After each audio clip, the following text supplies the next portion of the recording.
Morning shows the day, দিনের সূর্য দেখলে বুঝে যায় দিনটি কেমন যাবে।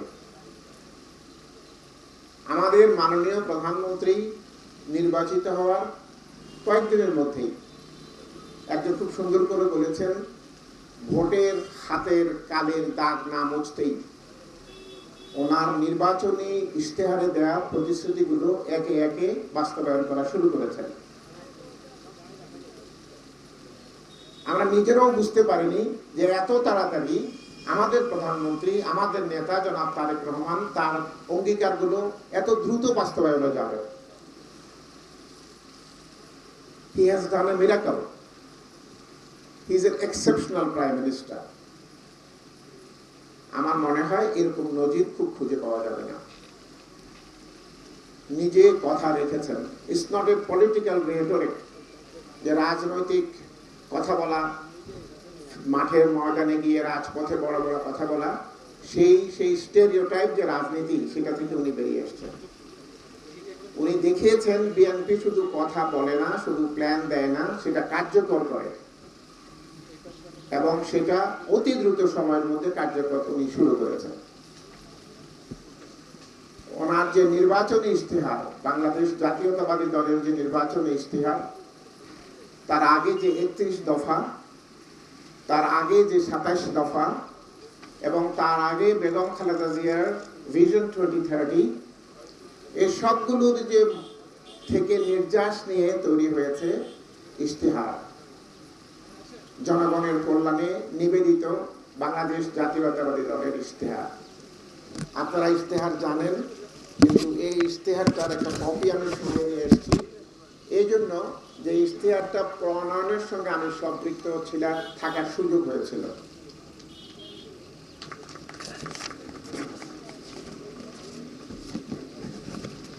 এই ইশতেহার আপনারা নিশ্চয়ই ইতিমধ্যে দেখেছেন। এই ইশতেহারকে দেখেই জনগণ তাকে, বাংলাদেশ জাতীয়তাবাদী দলকে নিরঙ্কুশ ভোটে জয়যুক্ত করেছে। It's a landslide victory. জনগণ এই ইশতেহার বাস্তবায়িত হোক, এই ইশতেহারকে দেখে কনভিন্সড হয়েছেন। ওনার যে নীতি, ওনার যে আদর্শ, উনি যে কাজগুলো ভবিষ্যতে করবেন এই সরকার গঠন হওয়ার পরে, সেগুলো এখানে বিবৃত হয়েছে। জনগণ সেটা দেখেছেন, ওনার বক্তৃতা শুনেছেন, হৃদয়ঙ্গম করেছেন বিটুইন ওয়ার্ডস এন্ড লাইন্স, এরপরে রিপোর্ট দিয়েছেন। নাও এই ইশতেহারটা এখন আর বাংলাদেশ জাতীয়তাবাদী দলের ইশতেহার নয়, এটা এখন বাংলাদেশের রাষ্ট্রীয় কর্মসূচি হয়ে গেছে। ঠিক কিনা আপনারা বলেন? ঠিক তো। এটা এখন আর বাংলাদেশ জাতীয়তাবাদী দলের ইশতেহার নয়। জনাব তারেক রহমান আর এখন আর বিএনপির প্রধানমন্ত্রী নয়। জনাব তারেক রহমান এখন সারা বাংলাদেশের প্রধানমন্ত্রী, পুরো জাতির প্রধানমন্ত্রী, সব লোকের প্রধানমন্ত্রী। উনি সেইভাবেই ওনার দেশ পরিচালনার যে কাজ, সেটা শুরু করেছেন। উনি ঘোষণা করেছেন উনি সুশাসন নিশ্চিত করবেন, উনি বৈষম্যহীন বাংলাদেশ উপহার দেবেন, উনি জবাবদিহিমূলক, অন্তর্ভুক্তিমূলক বাংলাদেশ, মানবিক বাংলাদেশ উপহার দেবেন। সেইভাবে উনি কাজ শুরু করেছেন। ইশতেহারে কতগুলো ফ্ল্যাগশিপ প্রোগ্রাম থাকে। ইশতেহার তো অনেক বড়,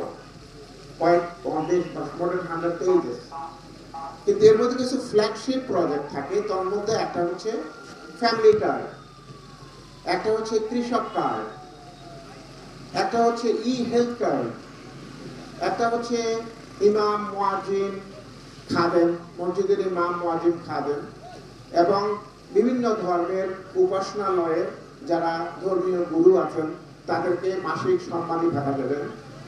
আমাদের মাননীয় প্রধানমন্ত্রী বিদেশ থেকে যখন প্রথম এলেন, তখন বলেছিলেন, আপনাদের নিশ্চয়ই মনে আছে ওনার প্রথম ভাষণে, উই হ্যাভ এ প্ল্যান।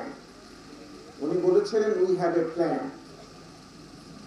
এবং সেটারই অনুবৃত্তি ক্রমে আমাদের ইশতেহার তৈরি হয়েছে, এবং এই খাল খনন কর্মসূচি সেই প্ল্যানই একটা অংশ। যেমন একটা বলা হয়, খালের সময় শুধু ড্রেসিং করে দিয়ে বিল করে। আমি অনুরোধ করব আমরা যেন এই সমস্ত গুলো থেকে দূরে থাকি। আমাদের নেতা জনাব তারেক রহমান ঘোষণা করেছেন দুর্নীতির সঙ্গে কোনো আপোষ নয়। এটা ছোট্ট কাজ, কিন্তু আপনার এই ছোট্ট কাজ, আমাদের এই ছোট কাজ, এখানে যেন দুর্নীতিমুক্ত থাকে। আমি জিজ্ঞাসা করেছিলাম প্রি ওয়ার্ক মেজারমেন্টটা নেওয়া হয়েছে কিনা। খাল যে খনন হবে তার আগে খালের পজিশনটা কি সেটা আগে নিতে হবে। খাল খনন শেষ হয়ে যাবে, এরপরে আবার মেজারমেন্ট করতে হবে। তাহলে বোঝা যাবে আমি সত্যি সত্যি কত মাটি কাটতে পেরেছি এবং এর ফলে কতটুকু উপকার হবে। আমি সতর্কতার জন্য বলছি, আমরা যেন সতর্ক থাকি। শহীদ রাষ্ট্রপতি জিয়াউর রহমানের সততা ছিল প্রশ্নাতীত। আপনারা জানেন, বর্তমানে ওনার সুযোগ্য সন্তান জনাব তারেক রহমানও বলেছেন দুর্নীতিমুক্ত বাংলাদেশ চাই। উনি সুশাসনের কথা বলেছেন, উনি ন্যায়পরায়ণতার কথা বলেছেন। সেই কথা নজর রেখে আমাদের কাজ করতে হবে। এই আমাদের খেয়াল রাখতে হবে, যখন আমরা খাল খনন করি তখন যেন ওভারল্যাপিং না হয়। একজনের খাল আরেকজন পরে কেটে দিয়ে বলা হয় যে হ্যাঁ এখানে খাল খনন হয়ে গেছে। এগুলো পুরনো গত স্পেন্সার গভর্নমেন্টের সময়, ফ্যাসিস্ট হাসিনা রেজিমের সময় আমরা অনেক গল্প শুনেছি। এই জিনিসগুলো যেন না হয়, আমাদের সেদিকে নজর রাখতে হবে। তার মানে হচ্ছে একটা সমন্বিত, একটা কোঅর্ডিনেটেড অ্যাকশনে যেতে হবে, যাতে করে আমরা এর সুফল আমরা জনগণ পেতে পারি।